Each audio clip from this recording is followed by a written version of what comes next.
I'm also not giving you my name, and I'm not giving you my shoulder number. No. I will wager you've never filed a lawsuit in anyone, actually on privately run grounds, so it's a police station. I So see.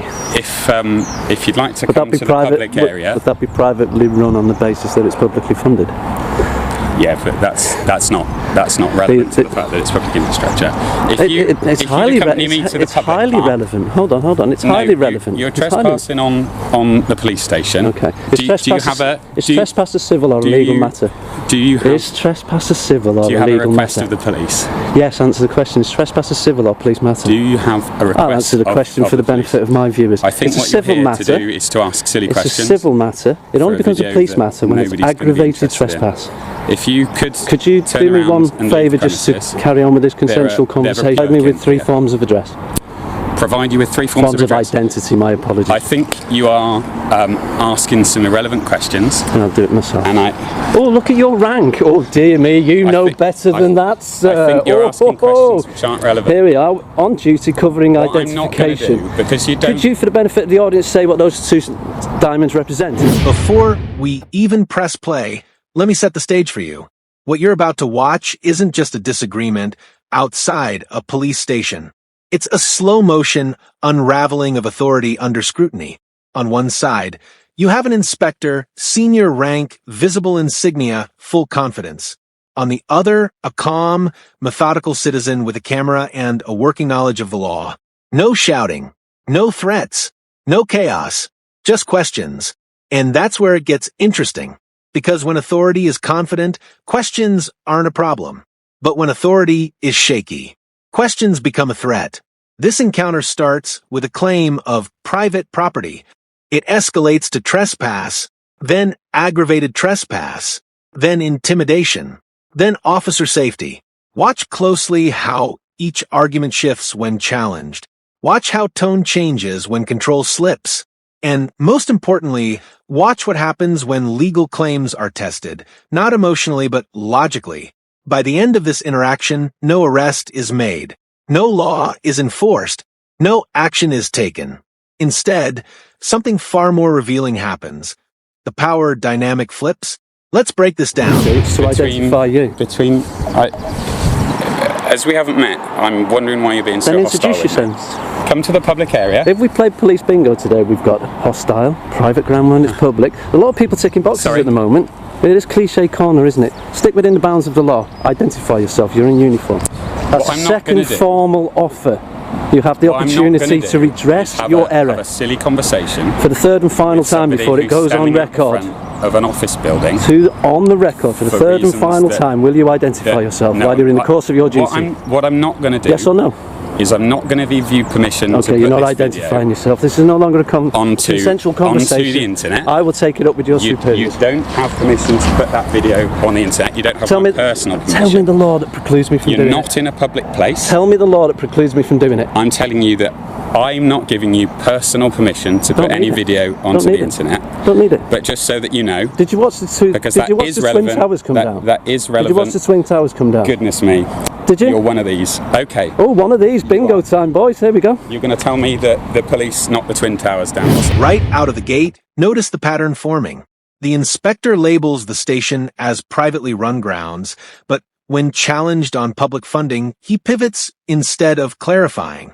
That's the first red flag. If a location is genuinely private in the legal sense required for trespass enforcement, the answer shouldn't wobble under a simple funding question. Then comes the trespass claim. But here's the critical distinction.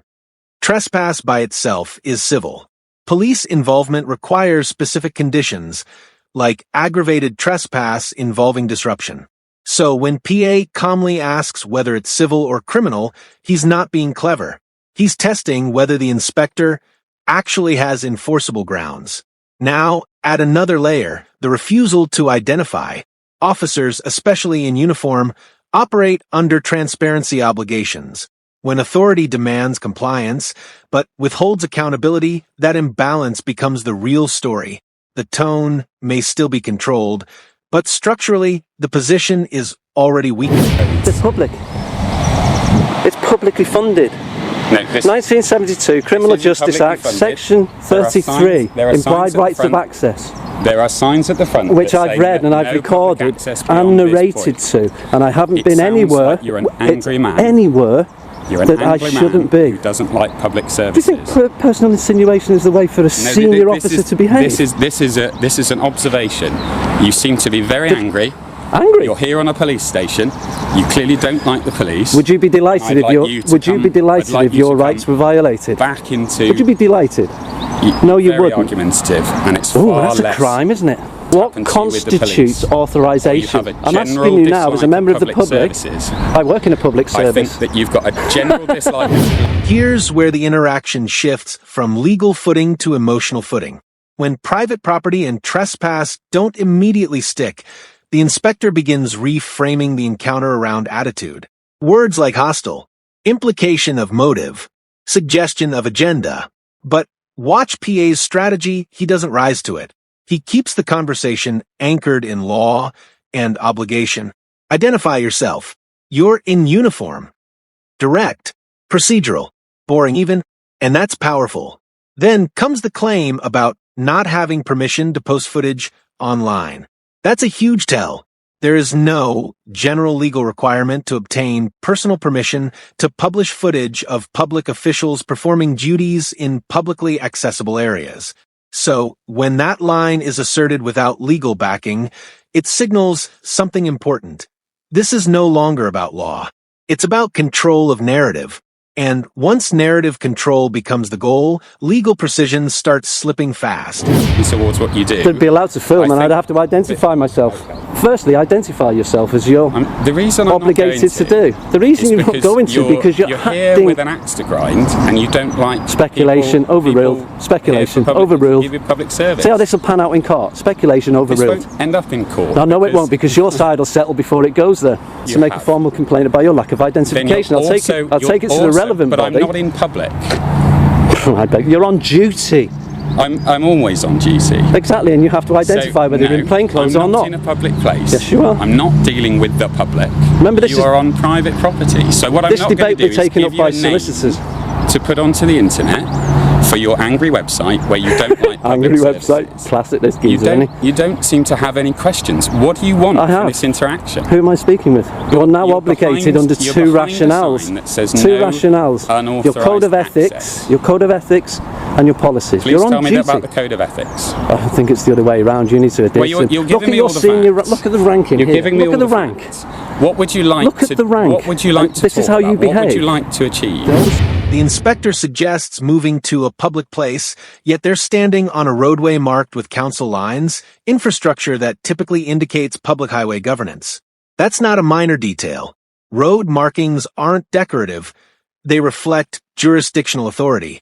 Then PA introduces Section 33 of the Criminal Justice Act 1972, referencing implied rights of access. Whether or not every viewer knows that provision, the key takeaway is this. PA is grounding his position in statute. The inspector, by contrast, responds with character assessment. Angry man. When debate transitions from statutory footing to personality labeling, that's not escalation by the citizen. That's deflection by authority. Ask yourself, if the legal basis were airtight, would personal commentary be necessary? Or would a clear explanation suffice? As well as interesting. Brilliant. Every one of your viewers will find this fascinating. Just don't walk towards my staff because, unlike me, they're not used to people who dislike the police wandering round. Hello, hi. Do you have some identification? You do. If you could wear it when you walk around, that would be very useful. This is a conversation you're having from a man who refuses to identify. So just take note of the hypocrisy from a senior member of your staff. If you have no reason to be here, then I'll ask you. Just see the rank hypocrisy of your comment then. Because I'm going to challenge them if they don't have a reason to be here. Yeah, you apply one rule to them and not to yourself. Dislike for the police. I don't know why you dislike the police. I'll tell you what that is. That could be construed as slander. Well, my observations, my personal opinion. Whilst on duty. You're not here to enforce personal opinions, you're here to enforce the law. Thank you very much for saying that on camera. You seem to be rather angry. Please don't walk towards where people are working. And what happens if I do? Sorry, let me rephrase. What happens exactly when I do? You're well aware that it's doing as we speak. It's a complicated practice. The inspector explicitly refuses identification, not due to operational risk, but because he speculates about PA's motives, suggesting an axe to grind. That's not a legal exemption. Personal belief about someone's attitude does not suspend duty requirements. Then comes repetition of the private property claim. But repetition doesn't strengthen an argument, it only amplifies it. Without enforceable backing, it remains assertion. Notice PA's phrasing. He references the code of ethics, transparency, accountability, identification. These aren't internet inventions, they're institutional standards designed to build public trust. So the core conflict now isn't filming. It isn't location. It's whether authority can selectively apply its own obligations based on how it feels about the person in front of it. And that's a much bigger issue. The hostilities from people ranging from casual, camera-wielding, angry people who don't like society and have a problem with public services, I work in public violent service. acts. This is brilliant. Through to violent acts. Am I committing a violent act? No, that's Am what I said intimidating through. you? So that range. Am I intimidating you? If you'd like to be famous, I suggest you come up with some content that has a purpose, or ask a question that you think you might get an answer to. You're less than Wayne Couzens. Rants like this, citing. You're less than Wayne Couzens. Bits of information. Less than Wayne Couzens. He identified. Now, if a police officer is on duty in public, I'd expect them to identify themselves. I've had to cut on duty's the key. Because you've brought your angry rhetoric against public. Invoking sensitive sight and the general dangers of policing is a powerful rhetorical move, but only if tied to specific conduct. General risk does not automatically convert lawful presence into criminality. PA asks the simplest possible question: am I committing a violent act? That's precision. Because if the justification revolves around safety risk, the behavior in question must reflect that risk. Instead, we get a sliding scale from camera presence to intimidation to vague hostility. And when angry rhetoric becomes part of the reasoning, we've officially left objective territory. This is where legal discussions often collapse, when hypothetical worst-case scenarios are projected onto present, non-threatening behavior. Authority cannot lawfully operate on imagined futures. It must operate on demonstrable facts. And so far, none have been presented. Clip. You've come to my office. So I what? Don't face the public. You are I now. work in an area that none of the public have access. You're facing a member of the public right now, So but you have also no then right to move on remove me. No, I said that I'm not going to. You have no right to. Well, let's talk about it. You've argued In trespass. a Trespass. public place. Trespass is a civil matter. It is. If it's aggravated trespass, you're more than welcome. You're standing in front of a building. Said building. Which you don't have a right to stand in front Standing. of. And the moment you start Untrue. intimidating staff coming in and out I'm of the not main intimidating exit anybody. That's a false accusation. You're making a false accusation on record. An aggravated trespass. You're making a false accusation. You're standing in front of the double security door false to some accusation. Infrastructure which carries a risk and a false threat. Reporting is a If crime those under the staff- 1967 if those Criminal Act. staff You do are realise that, don't intimidated you? by your presence, then you'll find yourself liable to be dealt with under aggravated trespass, which is a criminal intent. So I'm going to leave you with the officers who are on duty. For final time, you're going to intimidate my staff with your angry for the final rhetoric, which time. we've heard so many times. Then learn the It's lessons. called conspiracy theories. And people are harassment. Who's the injured party? If you let me finish. Who's the injured party? If you let me finish. Who's the injured party? I will answer that question with words. Member of staff. If you'll They're on let duty. me, They if cannot you be let me, harassed, alarmed, if you and let distressed. Me, if No. you let me, We've played if you bingo let me before. Stand out And they're the on front. duty. If you stand out the front, intimidating them to prevent them doing their lawful activity, coming to work, then you'll speculative. find yourself liable. Have I committed that offence? You'll find yourself Am I suspected liable, of committing You'll that find offence? yourself liable to This lawsuit's going aggravated up and up and up, isn't it? I will wager you've never filed a lawsuit in anyone. I will wager. And that's on record, folks. I'll leave you with these officers. Please don't go and circle enjoy around, your sir. YouTube channel. I hope your viewer likes watching it. Please.